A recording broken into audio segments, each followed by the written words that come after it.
আর এই মুহূর্তে আমাদের সঙ্গে কিন্তু ভারতের একটা টানাপোড়েন চলতেছে ইন্ডিয়ান গভর্নমেন্টের সঙ্গে এসে রাজনৈতিকভাবে। তাকে যদি এখনই নিরাপত্তা দিতে না পারে আমাদের মুস্তাফিজকে, তো বাংলাদেশ টিম তো ওয়ার্ল্ড কাপ খেলবে তো ইন্ডিয়াতে। অনেক কিছু আজকে হাত মিলায় না ভাই, কত দুঃখজনক।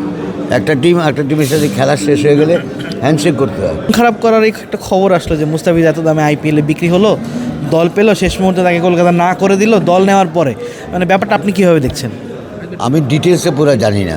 আমি এখানে আসার পরে আমি জানলাম যে এরকম একটা ঘটনা ঘটেছে, মুস্তাফিজকে কেকেআর রাখতে পারছে না, তো তাকে কেকেআর বাদ করে নাই। যেটা পরে শুনলাম যে কেকেআর অর্থাৎ ওদেরকে বলা হয়েছে যে from the top security of Indian government, তাদের ওখান থেকে নাকি বলা হয়েছে যে তার সিকিউরিটি নিয়ে একটা কনসার্ন আছে।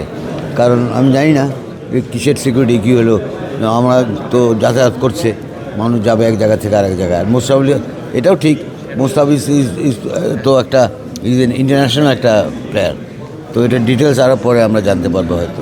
শুধু মুস্তাফিজ বাংলাদেশের ক্রিকেটার আইপিএলে একজন মাত্র ক্রিকেটার যেটা দল পেয়েছে, তাকে আপনি নিলেন, নিয়ে বাদ দেওয়া হলো।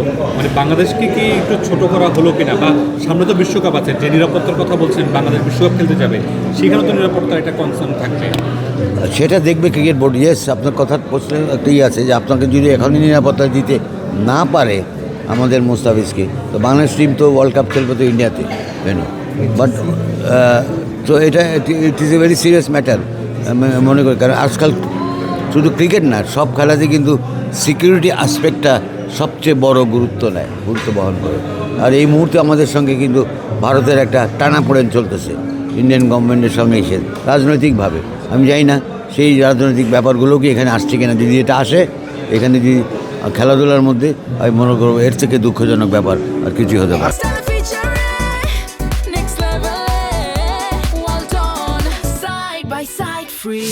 আপনি রাজনৈতিক প্রেক্ষাপটের কথা বলছিলেন। ভারতের সাবেক ক্রিকেটার আকাশ চোপড়া একটা ভিডিও দিয়েছেন। উনি বলেছেন যে পাকিস্তানের প্লেয়াররা আইপিএলে খেলতে পারেন না, এটা তাদের দোষ না, কিন্তু তাদের দেশের দোষ। আজকে মুস্তাফিজ আইপিএল খেলতে পারেন, এটা তার দোষ না, তার দেশের দোষ। এখানে কিন্তু উত্তর আমি দিব না। এখানে কিন্তু question is very very negative. আর আকাশ চোপড়া কি আছে জানা, he may be a planted man. I will not answer this question. আপনি জানেন, আপনি একটা সময় দেশের স্বার্থে ব্যাট হাতে নেমেছিলেন। এখানে আসলে ক্রিকেট থেকেও ক্রিকেটের বাইরে দেশের স্বার্থটা চলে আসছে। একজন বাংলাদেশিকে বয়কট করছে ভারতীয়রা। বাংলাদেশকেও কি একটু ভাবার উচিত কিনা? আপনি এক্স ক্রিকেটার হিসেবে আমি বলি যে এটা আমি আবার বোঝার চেষ্টা করেছি কোত্থেকে হইল এটা। পরে জানলাম যে এটা ইন্ডিয়ান গভর্নমেন্ট, তারা কেকেআরকে বলেছে, কলকাতা নাইট রাইডার্সকে, যে তোমরা ওকে করো না, এখন অনবোর্ড রেখো না, ওকে খারাপ না, because there is a security আসবে। তো এটা যখন বলে দেয়, আমাদের এখানে যদি আজকে বিপিএল চলতেছে, যদি আমাদের গভর্নমেন্ট বা সিকিউরিটি মিনিস্ট্রি অফ হোম থেকে বলে যে আপনারা ফরেন প্লেয়ারগুলিকে ব্যান করে দেন, ওরা খেলবে না, দেশের লোক নিয়ে আমরা ক্রিকেট খেলবো, কাজেই তখন ওই সিকিউরিটি অ্যাসপেক্টে তখন অনেক ব্যাপার অ্যাড্রেস করতে হয়। But what ever has happen it's খুব দুঃখজনক। আমাদের একটা প্লেয়ার এত উঁচু দামে বিক্রিটা বড় কথা না, ওটা হলো যে কে বেশি দামে বিক্রি হয়, যার ভিতরে কোয়ালিটি আছে, তাই না? তো সেরকম। বাট আমি মনে করি এই জিনিসটা নিয়ে হয়তো ক্রিকেট বোর্ড কথা বলবে, আমাদের ক্রিকেট বোর্ড বলতে পারে ইন্ডিয়ান ক্রিকেট বোর্ডের সঙ্গে। বাট আর একটা বড়ো জিনিস হবে যে আমাদের ওয়ার্ল্ড কাপটা ভেন্যু কিন্তু ইন্ডিয়াতে আছে। তো মুস্তাফিজ তো আমাদের ওয়ার্ল্ড কাপ টিমে থাকবে, তাই না? তো মুস্তাফিজ যদি থাকে ওয়ার্ল্ড কাপ টিমে, এবং তাকে আমরা তো পাঠাবো, তার সিকিউরিটি দেওয়া তো তখন তাদের হবে। সেক্ষেত্রে আমাদের ইন্ডিয়ার ম্যাচগুলো কি শ্রীলঙ্কায় শিফট করলে ভালো হয় কিনা, যেহেতু সিকিউরিটি কনসার্ন? এটা is too early two comment. এটা এখন টু আর্লি হয়ে গেছে। বাট আমার মনে হয় গুড সেন্স উইল প্রিভেল। আবার শ্রীলঙ্কাতে যে আপনি সেফ, আপনি বলবেন কীভাবে? সবচেয়ে বড় অনেক ঘটনা শ্রীলঙ্কাতেও ঘটে গেছে। তো ওয়ার্ল্ড ইজ নাও অ্যাকচুয়ালি একটা হয়ে গেছে। বাট আমরা আশা করবো যে সব কিছুর একটা হবে। খেলার পিছনে আমরা সবাই থাকবো।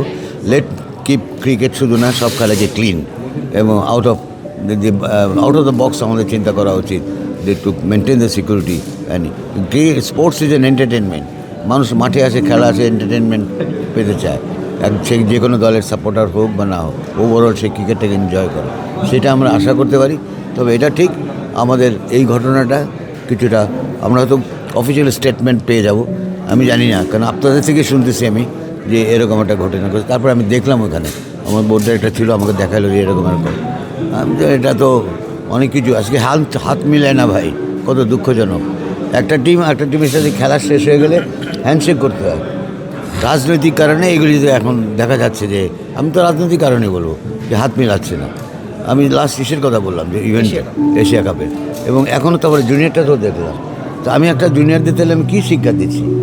আমি তাদেরকে কী তাদেরকে আমরা এত ইউথ ক্রিকেটই বলবো, এখানেই আজকাল প্রেজেন্টেশন করলাম, ওদেরকে যে আমরা ভ্যালু শেখাবো, ও ব্যাটে, তো এটা তো দেশের মধ্যে থেকে ইন্টারন্যাশনাল চলে যায়। তো এটি মানে আমরা কী মেসেজটা দিতে পারছি আমরা এইসব ইয়াং প্লেয়ারদেরকে? I am sure they are not liking it, তারা চায় না। এবং তারা বাইরে যেয়ে তারা তো কথা বলতেছে, ডিনার করতে যায়, কিন্তু তো আমি এক্সিবিট করতেছি যে এটা, তো এটা খুব দুঃখজনক। কাজে এখন রাজনীতি সব জায়গায় রন্ধে রন্ধে ধরে গেছে। সেখান থেকে আমাদের মানে ক্লিক সবাইকে আমি একটা আবেদন করব, মানে আমার আবেদনে কিছু কত কাজ হবে জানি না, আপনারা সবাই মিলে এটা লঞ্চ করেন। এটা please keep sports out of politics. Finish. Thank you.